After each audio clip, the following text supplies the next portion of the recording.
Hi. Welcome to session 7, everyone. This webinar, COVID-19, Colorado and Beyond, is sponsored by the University of Colorado Denver's College of Liberal Arts and Sciences and its continuing and professional education and interdisciplinary studies programs. As those of you who have been around for a while now know, I'm Marjorie Levine Clark, and I'm a professor of history and associate dean for diversity, outreach, and initiatives in the college, and I am moderating the series.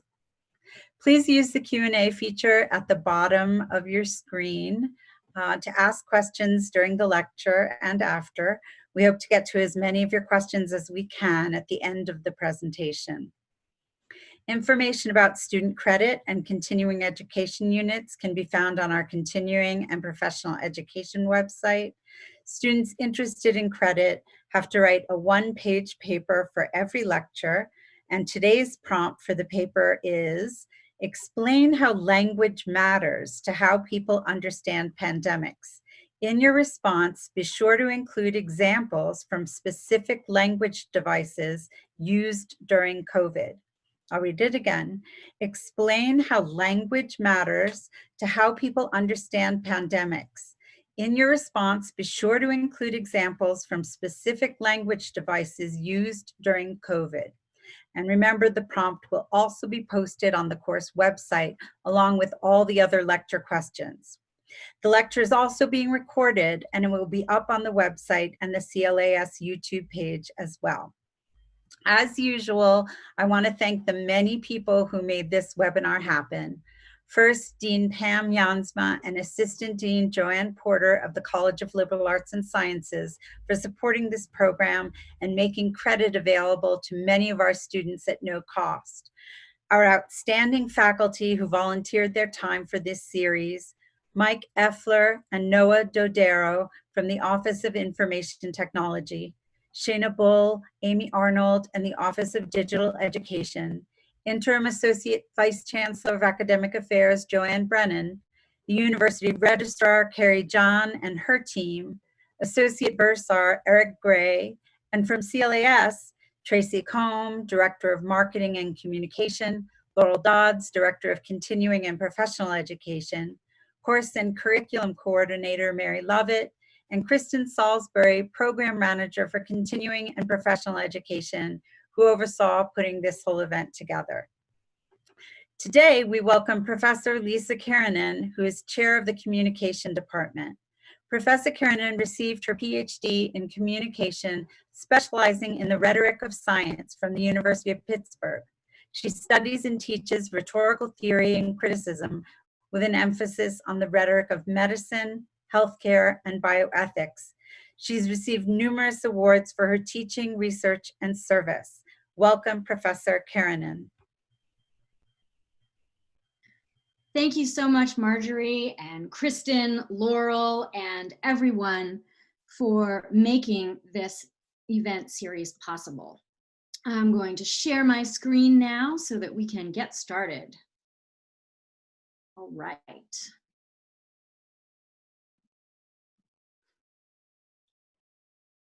Great. I wanted to begin today by asking a simple question. Do you speak Rhona? For those of you not in the know, that is short for coronavirus, or Lady Rhona, as she has sometimes been called. More specifically, I'm wondering if you've been trying to flatten the curve by staying at home. Maybe you've been doom scrolling, reading the latest news out of New Zealand about a super spreader who gave the virus to 71 of her neighbors in the elevator. Maybe that news has led you to need a quarantini during your daily locktail hour.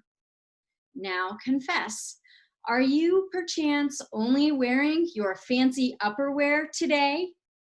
What are the chances I'm wearing pink sweatpants underneath this? Hopefully, you'll never know. How many of you out there are hiding a corona cut you did at home? Are you wondering if there'll be any exciting Zoom bombing to disrupt my lecture today? Or maybe whether classes will start before the so-called second wave? Are we even out of the first wave? The words that I've just used that appear on your screen are part of a remarkable linguistic explosion that has been prompted by COVID-19. If we look here at the corpus of the Oxford English Dictionary, which includes billions of English language words from major global English news sources, we get a picture of just how much our language has changed over the past 6 months. So let's go back to January, and January may feel like another lifetime at this point, but some of the key concerns that we had as a nation were wildfires in Australia. We were also worried about war in Iran, about sign stealing from the Houston Astros and the Boston Red Sox, locust swarms across Eastern Africa, a US airstrike that killed General Qasem Soleimani.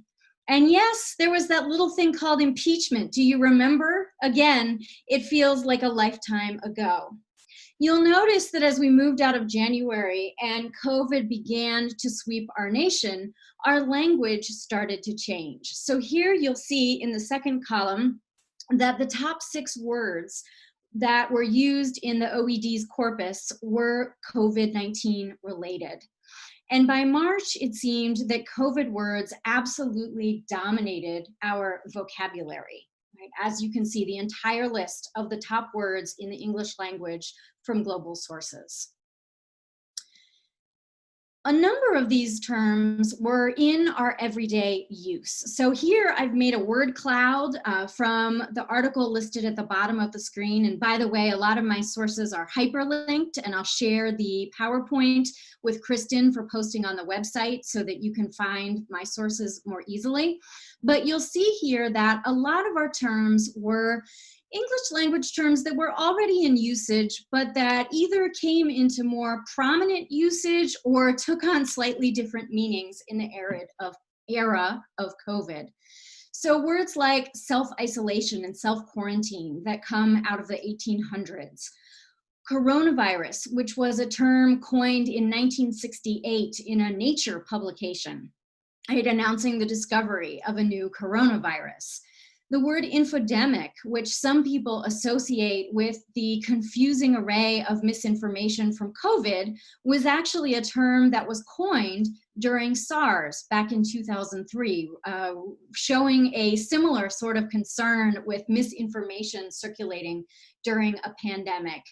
Elbow bumps, like fist bumps and high five, come from the glorious or not so glorious 1980s. And even the term social distancing was in use in 1957, where it referred to somebody who kind of voluntarily kept themselves out of public life. So again, not only do we have these words that are evolving in their usage and meaning, but we've got a whole set of new words, more than 400 that have been cataloged so far that specifically refer to COVID-related phenomena. Immunity passports, your upperwear, words like fomites entering the general conversation instead of just being terms from medicine and epidemiology. Even our nonverbal lexicon bears traces of COVID. So here from the Emojipedia, a log of different emojis that are being used over time, kind of tracking the visual lexicon here, you can see changes brought about by COVID. So whether you use these when you're texting or not, microbes represented in March of this year 42% of the emojis that were being used, which was a marked uptick from the year before. Face mask emojis also in use there as well, sneezing and pills and so on and so forth. You can see on this representation the different percentages of new emojis. So maybe you're wondering, why does this matter, right? Why does it matter that we're using different words or old words that we're putting in a new way? Well, the answer to that question is what I'm going to set out to address today when I talk about the how and why of language mattering to pandemic, and specifically to COVID-19. Now, I'm going to divide my talk up into 3 parts today. I'm going to start by offering a bit of background. And here I really wanted to link things to some of the earlier lectures that we heard this year. So if you remember lecture number 2, Professor Adams talked to us about misinformation and in the infodemic and how to make sure that we were using facts correctly. My talk shares a lot of assumptions in common with that. It's also going to pick up on some threads from Professor Keranen's talk on the yellow peril stereotype and the kind of damaging constructions of Asian Americans that we've seen over time. And so just as those are evolving in cultural consciousness and continue to be recycled and brought into current events, so too do the language devices that we use to talk about disease, illness, and infection. So after giving some background that tries to pick up on a couple of these threads, I'm going to move us through 3 language devices that we've been using to talk about COVID-19.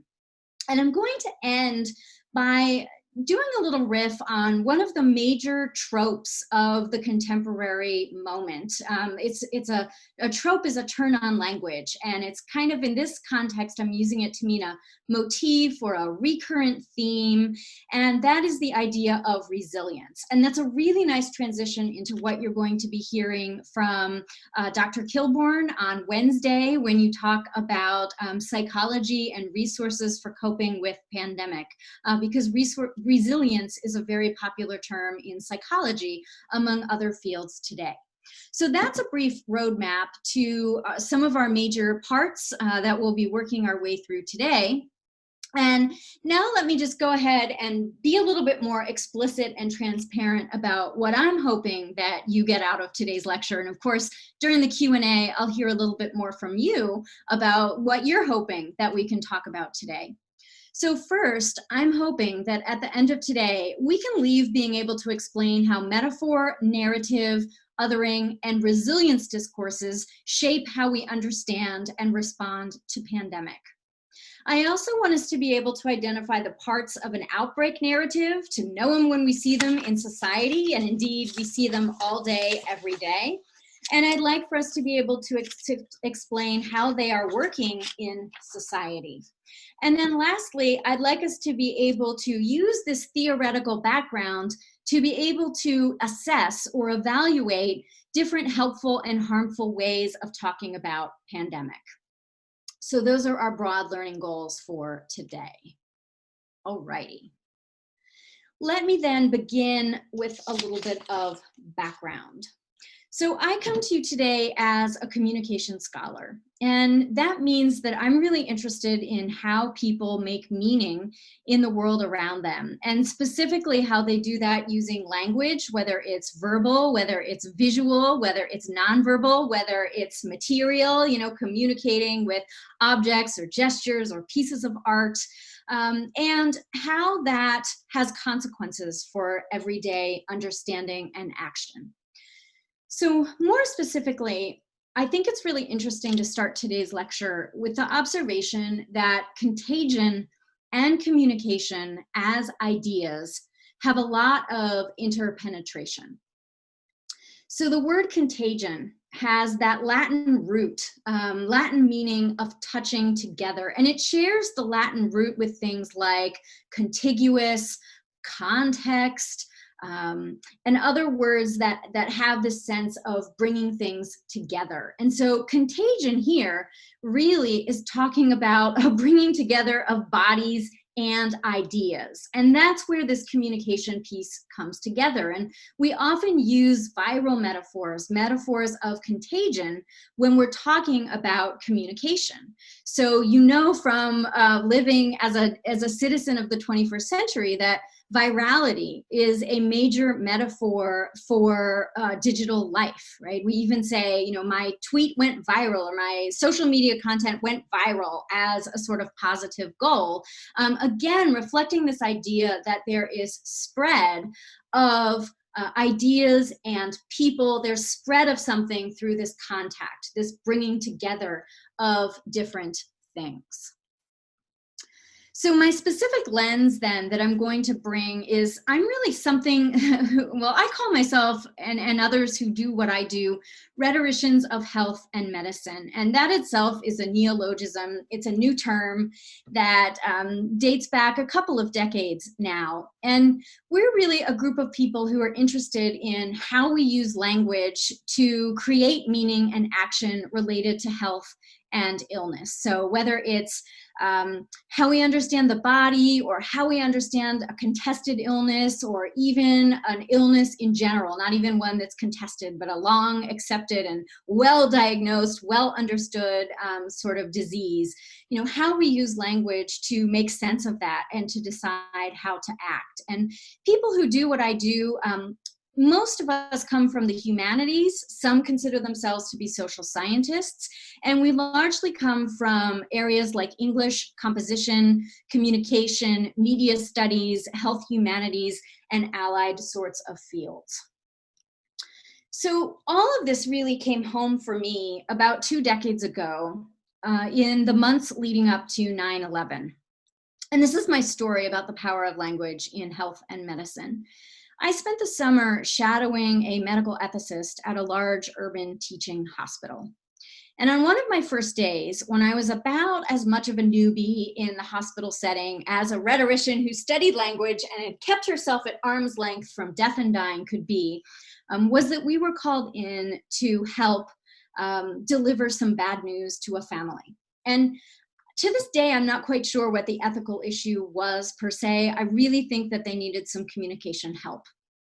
And what had happened was a person, a man, and the details don't even matter this much in my telling of the story, but he was unconscious. And in our consult, when the medical team called the ethicist and I, her little shadow, in, was that we needed to somehow convey to the family that death was imminent and that the medical team did not think that resuscitation was warranted.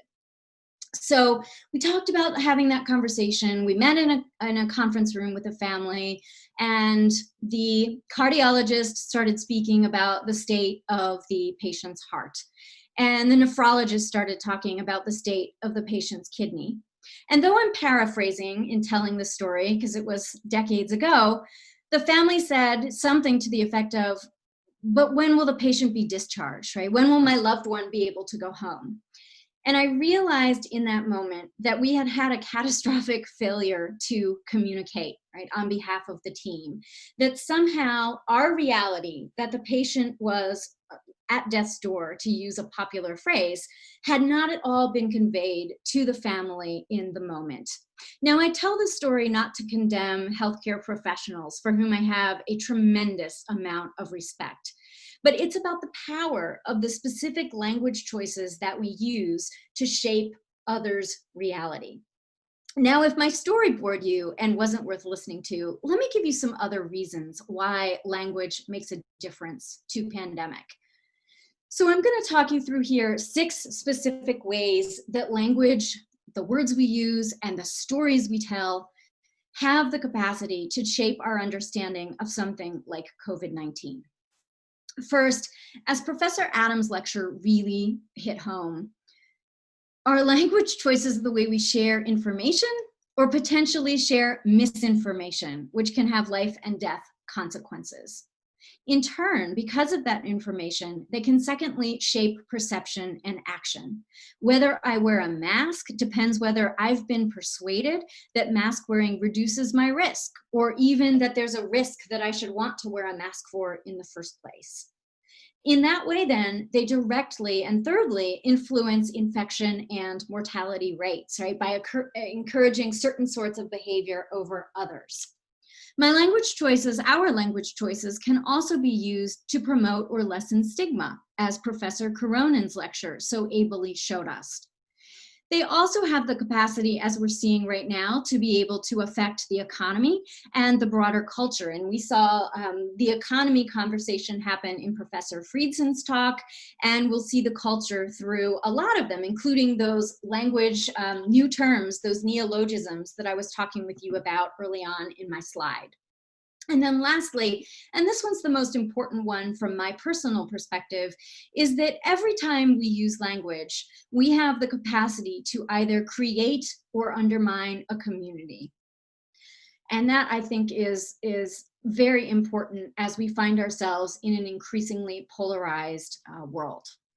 So these are 6 reasons why language directly matters and shapes our understanding and our action with regard to a pandemic like COVID-19.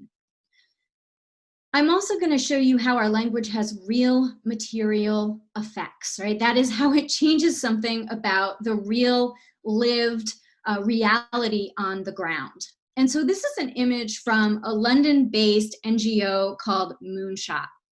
And they are tracking and trying to disrupt how language can fuel hate and violent extremism worldwide. So how is language used, for example, to enroll people in white supremacist movements? How is language used to try to tear down civil society and create chaos? How is language used to recruit people into ISIS or terrorist networks, for example? So Moonshot had a briefing paper, a white paper of sorts that they released in April of this year, where they were looking at all of the misinformation linking COVID-19 to a conspiracy for social control through 5G towers, cell towers. And in fact, in the UK, there were more than 30 cell phone towers that were destroyed during this time. And in fact, there was a call for a specific day to be the day that cell phone towers were destroyed. And so I'm giving you this example because the way that people talk about pandemic and responses to pandemic and share this information directly leads to consequences on the ground in our everyday life. So there's the adage, sticks and stones may break my bones, but names will never hurt me. And from the perspective of a communication scholar, that could not be farther than the truth. So now moving, I've given you a little bit of the background, sort of framing perspective that I bring as a communication scholar. What I'd like to do now is turn very specifically to some language devices that we see to talk about and we use to talk about pandemic and COVID-19 specifically. So I'm going to work us through metaphor, narrative, and othering language, and then we will turn to that master trope of resilience. So just a little signposting there to make sure we're all together. All right, so metaphor is often thought of as window dressing, it's ornament, it's a figure of speech. And what cognitive linguists and others have shown us is, again, that nothing could be further from the truth. And in fact, metaphor is deeply involved in knowing. And when I say metaphor, I'm really referring to comparing things that are unlike or things from one domain with something from another domain. In poetics, a very long time ago, Aristotle called metaphor giving the thing a name that belongs to something else. And if you look at the etymological origins of the word from the Greek, literally meaning carry over, you get this idea that when we use metaphors, we are transferring or carrying over meaning from one domain into another. And then again, as somebody who believes that language is never innocent or neutral, even though I regularly might misspeak myself, we know that language can emphasize certain aspects of thought and action, and it can obscure, mask, or hide certain other aspects. And this is absolutely true that our metaphors open up a window on certain ways of thinking and acting, and they similarly foreclose, or to use a metaphor, draw the curtain on certain other ways of thinking and acting. So some of the most prominent work on metaphor that I'm sure many in the audience have read or taught or heard about in some capacity is a well-known 1980 book called Metaphors We Live by cognitive linguists George Lakoff and Mark Johnson. Now, this isn't the cover from the original 1980 book. It's got the new afterword, but the point is the same. That metaphor is not window dressing. It is deeply embedded with our conceptual thought. And so they say that our metaphorical concepts structure what we perceive, how we get around in the world, and that community building piece, how we relate to other people. And they've done a lot of work around this and our specific conceptual ways of thinking over many decades. But thinking about how we talk about health and wellness and disease and sickness, our major metaphors that we often use are orientational. They give us a sense of direction, where up, right, is associated with health and goodness and virtue, and down is associated with sickness and literally being down, being under. And so the examples here are ones that I changed a little bit from Lakoff and Johnson's work, but you'll see, you know, we have this idea that she's in peak at the top, physical condition, right? I wish, right? Climbing Pikes Peak in peak condition, or the idea of somebody rising out of their sickbed. And it's both a metaphor and a description there, but it does signify this act of getting up, right, as being healthy compared to being down in the dumps or under the weather with sickness. Now, in terms of metaphors that we use to talk about COVID, one of the most prominent on the global stage early on, so like February, March into April, when it actually declines, and I actually did have a screenshot that I took out for time considerations of a usage chart of the war metaphor in association with COVID-19, and it has declined since those times, is the idea of disease as war or COVID as a war. Now, in many ways, this is deeply ingrained in American culture. In everyday language, we're fighting a cold, we're fighting a fever, we're fighting some kind of illness. Somebody's battling cancer, they've succumbed to the flu. We configure virus as an invader. We configure or talk about our immune system as a defense mechanism, and we want to build immunity, build our defenses from that invader, the nasty virus or bacterium. And so this is deeply lodged in our everyday consciousness. It's deeply lodged in our cultural logics as well. And, you know, we can go back even 400 years and look to English British physicians who talked about sickness in using military metaphors. We can look to the German bacteriologist Robert Koch, who wrote about illness as an invading force, working with TB and Anthrax and the like, talking about the body as this battlefield in which this war was being played out. And you can even go back to texts from traditional Chinese medicine from the Warring States period, right? So centuries ago, and you can find language, and I am not gonna say this in Mandarin, please don't make me do that, but you can find language that is talking about illness in terms of an invasion.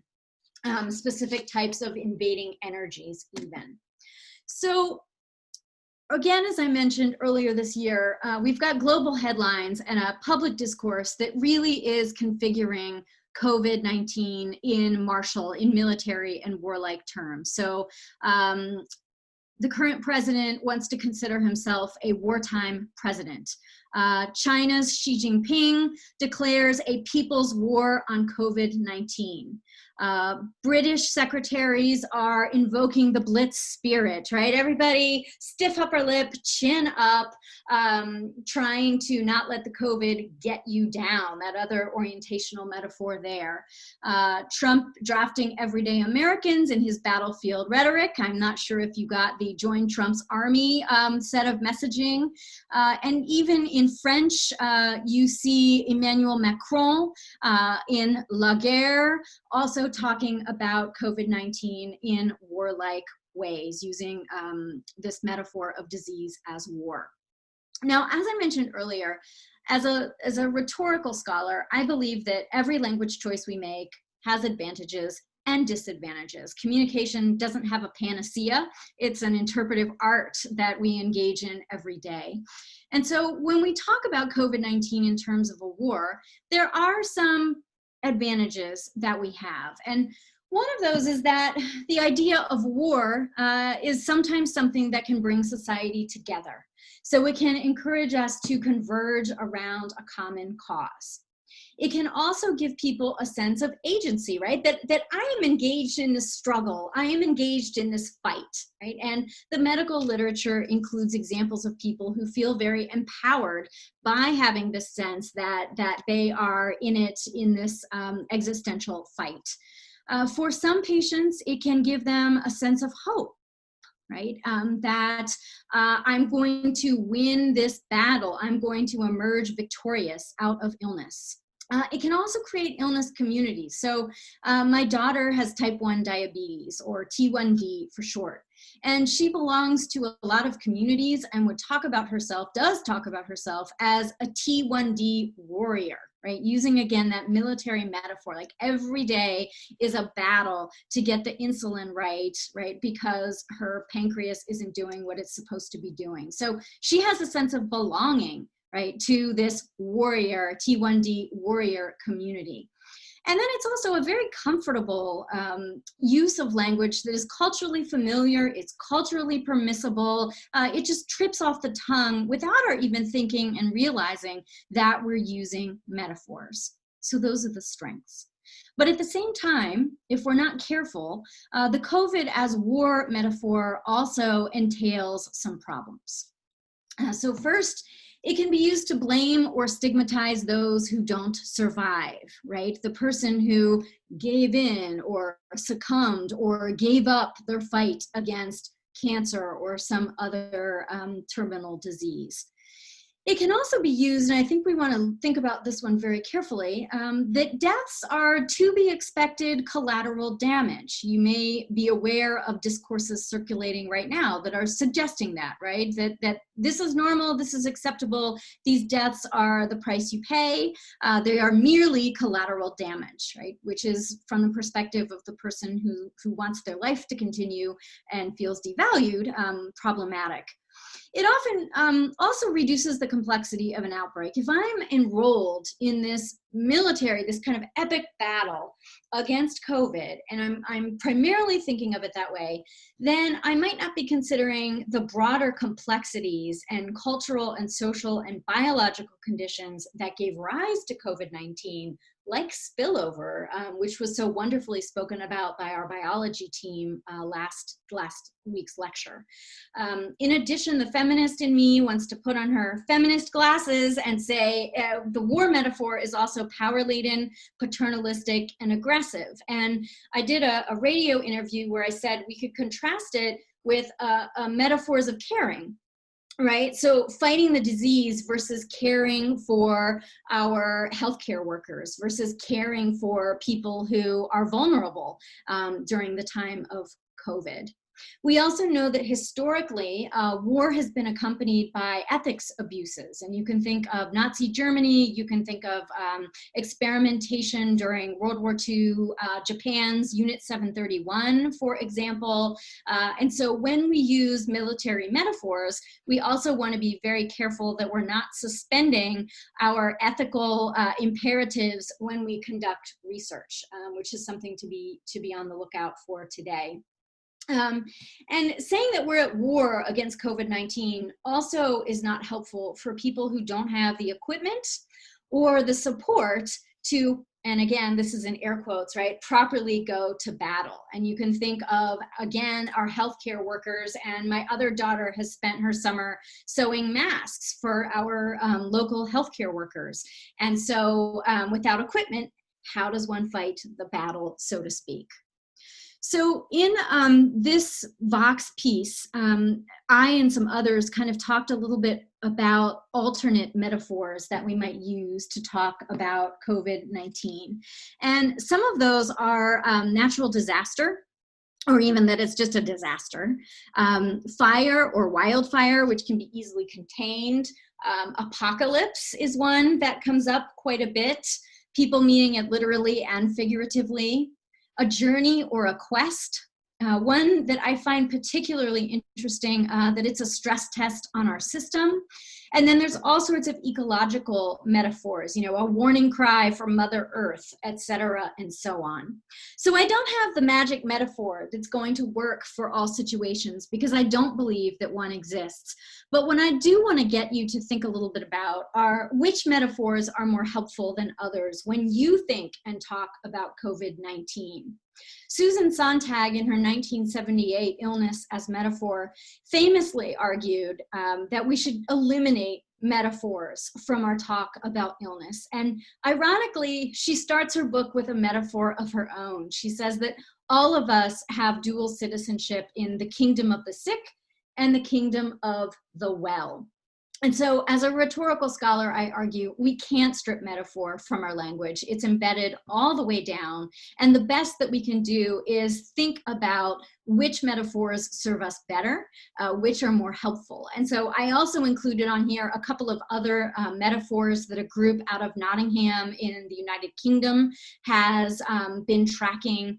Whack-a-mole from that game show where these heads would pop up and the contestant had a big sort of mallet that they would pop down the critter as it came up during the game show. So, there's a very colorful set of ways that we can talk about COVID-19 metaphorically.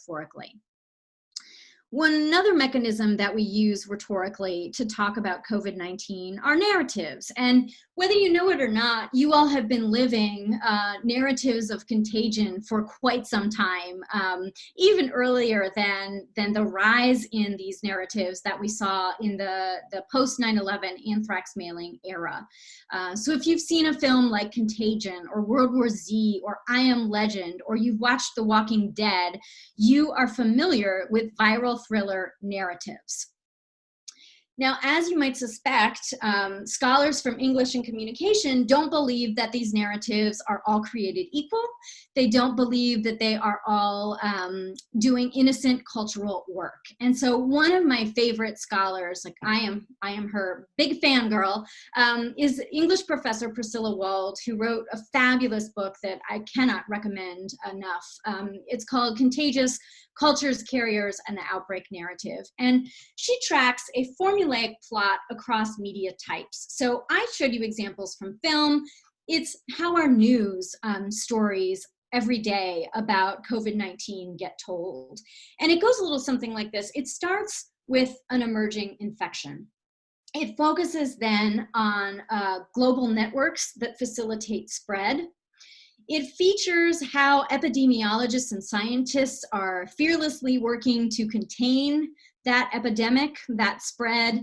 And we're not there yet with COVID. We're still in the work of epidemiological containment, but it eventually concludes with containment. And again, you have probably seen dozens, if not hundreds, of stories like this, outbreak narrative, viral thriller stories in your lifetime so far. Here again, New York area's patient zero says coronavirus wasn't on my mind when I got sick, right? And rumors swirl that this person, that the hospital is being sued over patient zero and so on. And why did I mention that? I mentioned that because there's a lot of work that gets done culturally in terms of blaming and shaming and stigmatizing when we start to and plot our characters of our outbreak stories. And so there's some recurrent characters in the tales that we tell ourselves culturally that refer to outbreak narratives. So one of those is the story of Typhoid Mary, right? The kitchen worker who was a symptomless carrier of typhoid and sickened many, so much so that she was eventually quarantined for most of her life. And we also talk a lot about patient zero, looking for that index case, right, in epidemiology. And when we use this language, I think all of us want to be very careful that we're not using it to blame and shame others. And so in storytelling about HIV/AIDS, for example, the figure of Gaëtan Dugas was very prominent, an airline attendant who was talked about a lot across novels and news stories and even medical literature as having spread HIV widely through North America. And you can see from a health journal down there at the bottom, you can see a network analysis of sexual partners and infections there. So important work for epidemiology, but linguistically, runs the risk of blaming in particular ways that could be harmful to the real live person, Mr. Dugas. And our stories often feature the everyday heroes, right now, our frontliners, right, who are in fact doing heroic work, but who we also want to ask broader questions about how their heroic work is being talked about and what focusing on their heroism might be obscuring about collective, national, and global responses, for example, as they put their lives on the line. And again, just a caution about healthy carrier narratives. And we don't see those quite so much talked about as healthy carriers right now. The language has evolved. And again, this isn't scientific, this is anecdotal, into the language of super spreaders. So I have on the left a news clipping from the San Diego Union from 1938 of Typhoid Mary, who gave typhoid fever to many, where she's really portrayed as the danger to the community, even though she's in confinement for long periods of time, focusing a lot salaciously on her sexual histories, her criminality, and so on. And right now we have a focus on super spreaders, and I was kind of glad to see the language changing to super spreader events in some but not all recent news coverage, focusing again on behaviors instead of person as being guilty, right? The unsuspecting carriers, so to speak. So what these stories do is they repackage our age-old fears about contagion into contemporary plot lines, right? Like the super spreader plot line. I've never seen COVID-19. I've never seen the virus. And so they make this invisible microbe into something that is more tangible and more real, and that can be beneficial and harmful defending. They transform uncertainty into risk, create a rhetoric of expertise, right? All of the epidemiologists and pundits who are talking about how COVID is functioning in society, therefore driving agendas and setting terms. We've talked a lot about assigning praise and blame. And then again, we can kind of see what's going on with COVID-19 right now as a narrative contest, right? Where different stories of the virus and how it spreads and how significant it is are, and again, here's where we can't escape some of our everyday language trappings, are battling it out, are competing for legitimacy in the public sphere. So that's some of the cultural work of the stories that we tell about pandemics like COVID-19 or even other outbreaks. So again, narratives become problematic when they stigmatize people and groups, spread information, and scapegoat the sick. So Dr. Keränen talked a lot about stigmatizing and othering language and why it's problematic. And I just wanted to very quickly emphasize that any of these uses of language are harmful, equating the virus with a nationality or a group, using racial tropes and themes, explicitly excluding or shunning particular groups of people, rumor, misinformation sharing, and culturally biased jokes. Why does this matter, right? Again, going back to that sticks and stones will break my bones analogy. So again, this is a think piece from Moonshot, where they are looking at tweets and seeing a 300% increase in hashtags that encourage or incite violence against China and Chinese people, a rise in anti-Chinese conspiracy theories, even some that are using racist and conspiratorial hashtags to promote anti-Semitism. And so we see also from the rising numbers of hate crimes against people from various vulnerable groups in our society, that language does make a real difference to everyday realities. And this is from a talk Professor Keränen and I gave earlier this semester, but just showing that there is a rising sense of discrimination among various groups, and that some of the language on social media, tweeting, and so on is a contributing factor to that rise. Because of this, the World Health Organization has suggested some naming best practices. And unfortunately, we as a global group of citizens and disease namers have not always lived up to that promise of not naming things after locations, names, food, and animals because of harms that then follow to them, right? Like the culling of pigs, etc. To cultural, population, or job references because of stigmatization, and then terms that incite undue fear. And in my classes that I teach, I always talk about flesh-eating virus, right? And the way that that language itself is loaded and encourages more fear than it is a helpful description. All right, Professor Adams talked about this infodemic that we find ourselves in. And if you're interested, you can go to the United Nations Educational, Scientific, and Cultural Organization, where they give a lot of recommendations for helpful uses of language to avoid the way that some of these harmful language uses are targeting specific groups within societies. All right, so where does this leave us? If the stories we tell matter, if the words we use matter, then how can we try to replace fear, panic, blame, and stigma with stories of compassion, unity, and resilience, that master trope that I mentioned a few minutes ago? So what I'm going to quickly do in my final few minutes is walk you through what I call the 3 Ps of resilience: the promises, the perils, and the pitfalls of resilience discourse. And this is a Google Books Ngram viewer. It stops a little bit short of where we are now, but you can see this dramatic rise in English language books of the use of the term resilience. Even prior to COVID-19, major governments and coalitions of scientists were working to build pandemic resilience and to build pandemic resilient communities. Same is true for many other types of disasters, but I'm going to focus on how COVID has become talked about in terms of resilience. So here's California's resilience roadmap.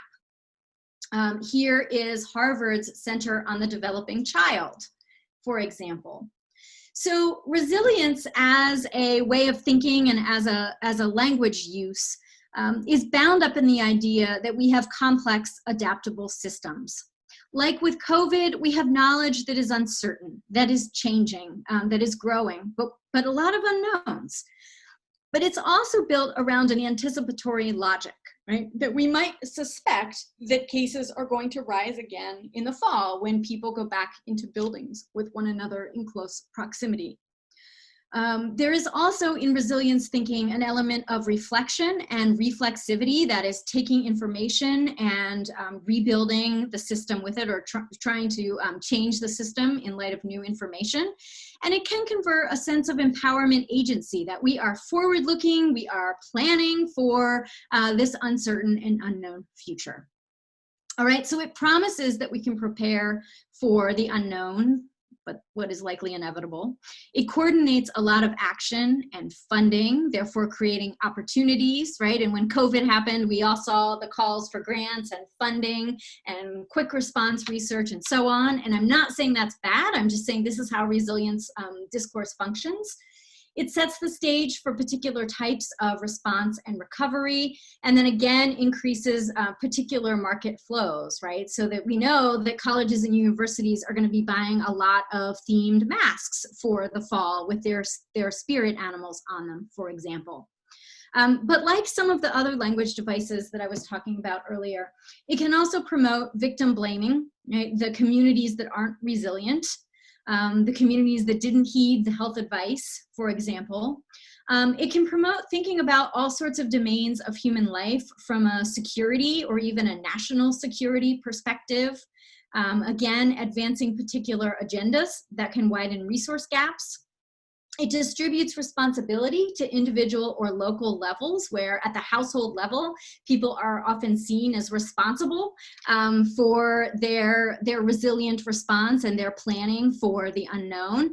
And so it's a particular 21st century way of being in the world. If we thought of COVID as people might have in a past century as divine intervention, a message from the gods, right?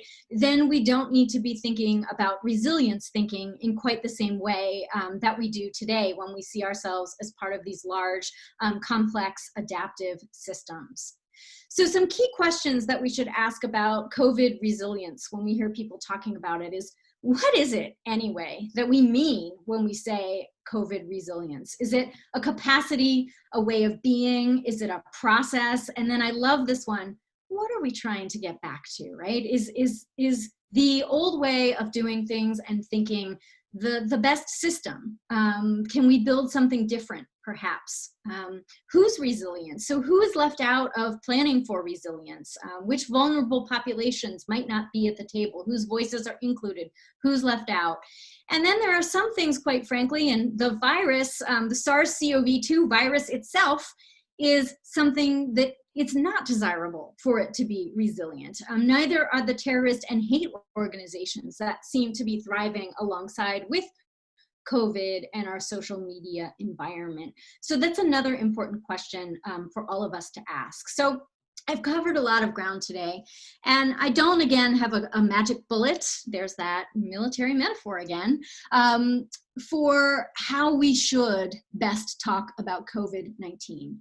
So what I want us to ask ourselves is to just pay attention every day. How are we using language to talk and think about COVID-19? And what does that suggest about how I and we and the news that we're listening to views COVID-19? And are these helpful or harmful messages, and to whom? Those are kind of some broad questions. So just again, where we've been today in looking at how and why language matters to pandemic and to COVID-19. I gave you background on the perspective of communication and the rhetoric of health and medicine.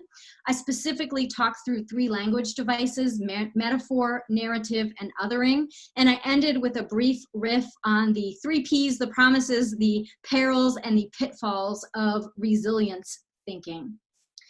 And again, pandemics, COVID-19, it's not going to be the last outbreak of an emerging infectious disease that we see in our lifetime by any stretch of the imagination.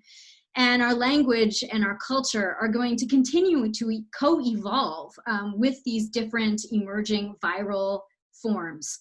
And so sometimes the healthiest thing that we can do as interpreters of maladies, as interpreters of sickness, is to recognize their symbolic / or parentheses rhetorical communicative potential, and where damaging, disarm it with careful historical analysis, right? So to try to think about implications and to tell new stories. That's where I'd like to end us for today. Thank you so much for listening. You'll find my contact information here. And what I'd like to ask everyone to do right now, before I turn things back over to Marjorie, is to go to www.menti.com and enter the code 631564, right? Again, www.menti.com. I feel like an infomercial, and enter the code 631564. I'll be saying it in my sleep. I'm going to stop this screen. I'm going to pull up another screen and ask you a couple of quick questions.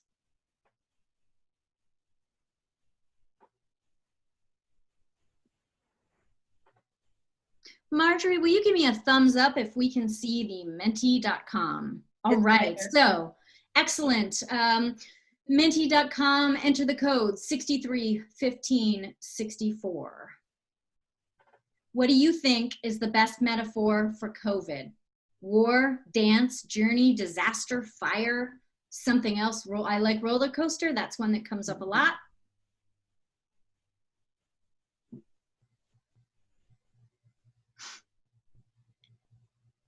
Give you another minute here.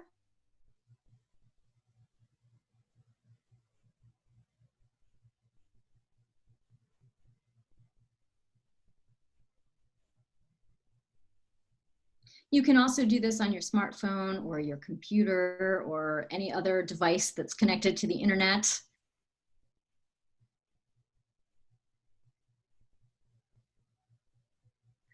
We have a little more than half of the participants who are here. I might move on in just 30 seconds in the interest of time.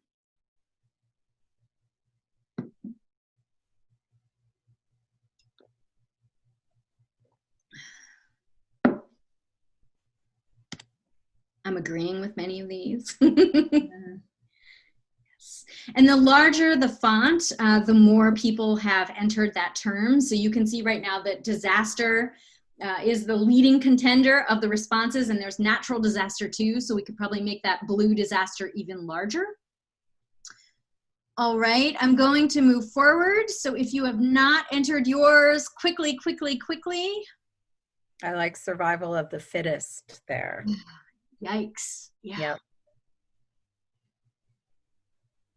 Experiment, yowzers, yeah.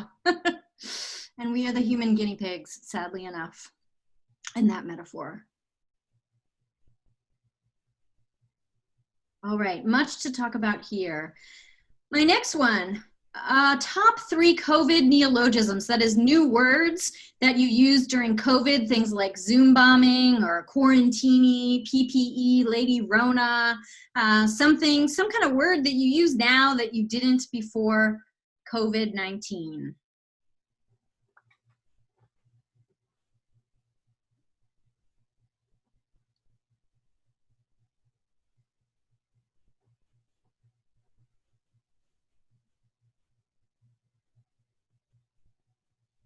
Yes, coronacation, drivecation. Yeah.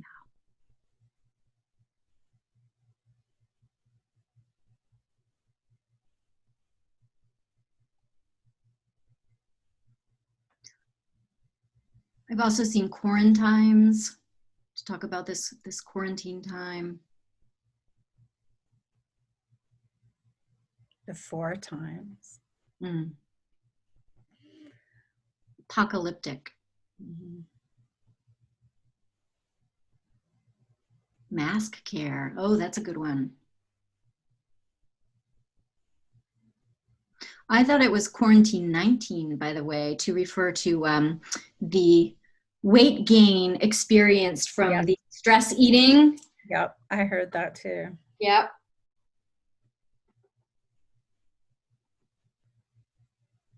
Many variations on a theme here. All right, and then my final one to visualize. So I don't think that you're able to actually enter an emoji, though you can try. But for those of you who use them, using words, not the emoji, which emojis are you using the most during COVID in your texting and tweeting and other places where you use emojis? All right, the mask, the heart. Lots of hearts. Microbe. Yeah, I like that face on the bottom left. Praying. Thanks. Let it scroll for a few more minutes.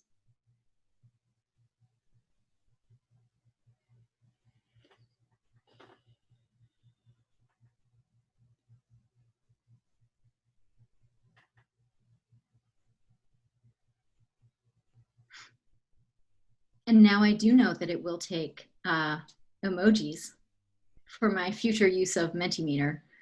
That's great.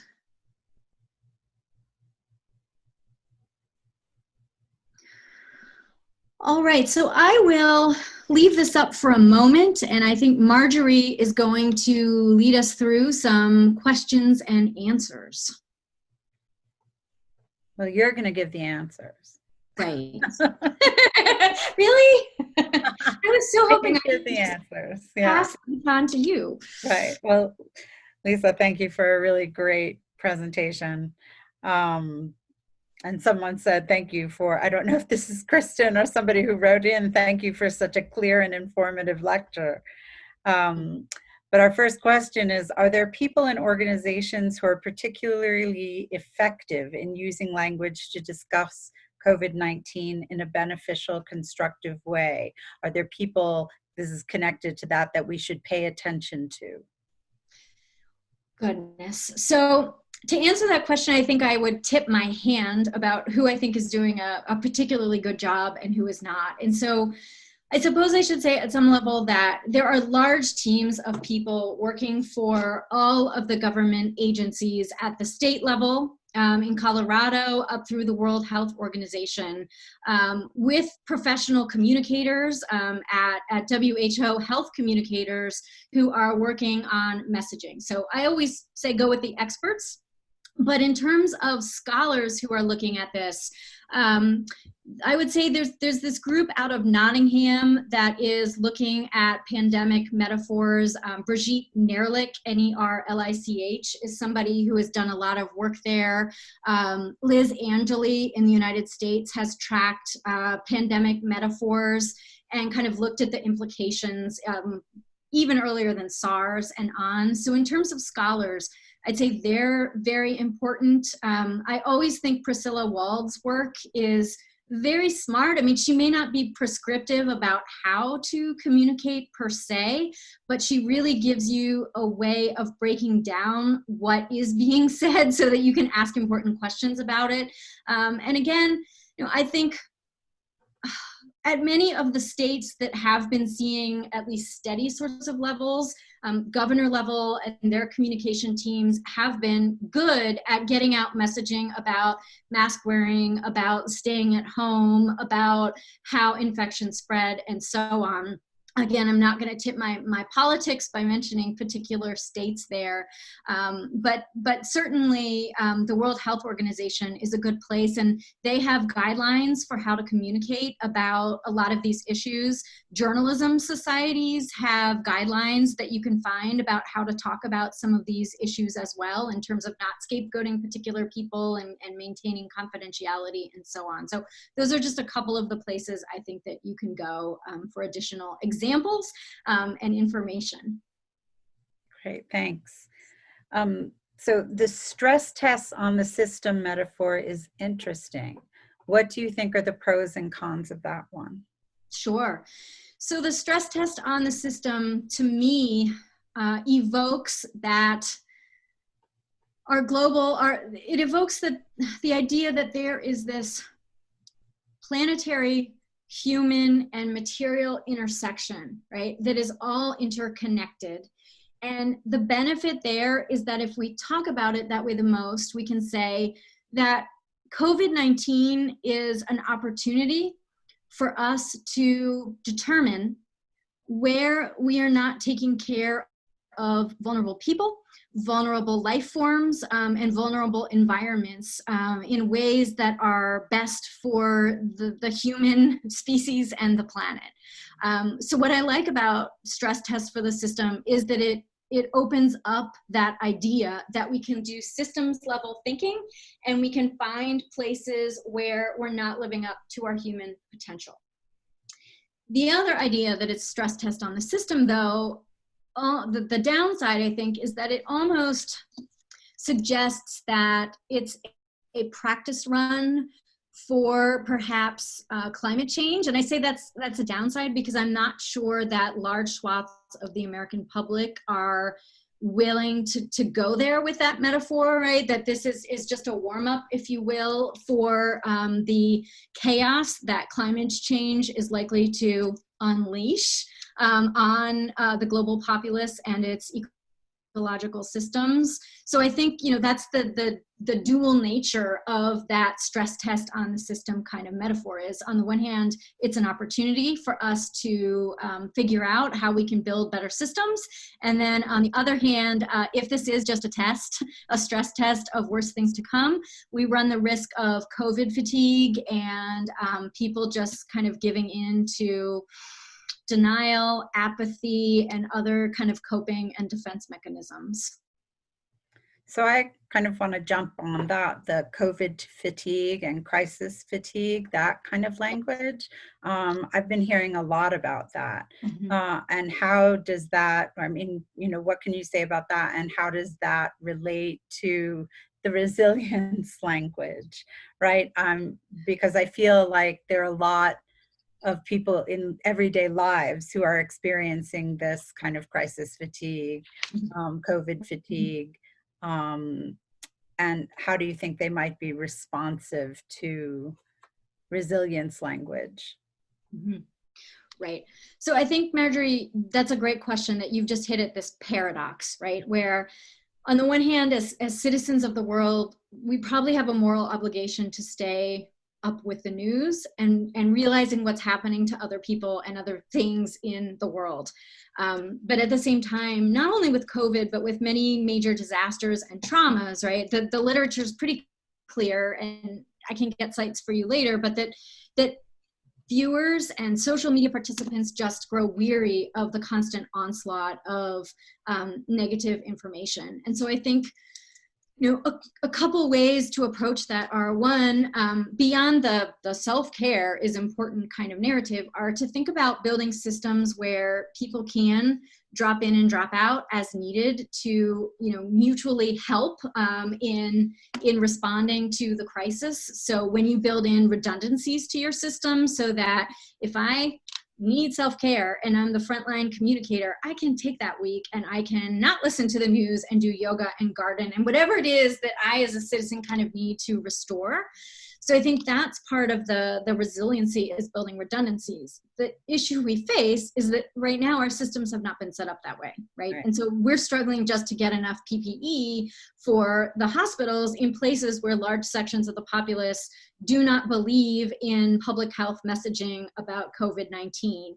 And so the conversation that I want to have is too pie in the sky for many people about how to build these redundancies. But I think that is very helpful, just when the systems are built in ways that let people drop out and take the time off and then come back, because there's enough other people who will kind of step in and do that work. And I suspect that the roller coaster metaphor is going to be what many of us see, which is that we consume a lot of news and then it becomes too much, we take a break, and then we kind of ramp up once again, kind of in and out. Yeah. Well, thank you so much. This has been really an exciting lecture and Mentimeter. Want to thank you and remind our viewers that on Wednesday, we have Professor Kristen Kilborn from psychology, as Professor Keränen said. She'll be speaking, I think, a little bit on self-care and how to get through some of this crisis fatigue. So she'll be a nice follow-on. Thank you so much. My pleasure. Thanks to all of you.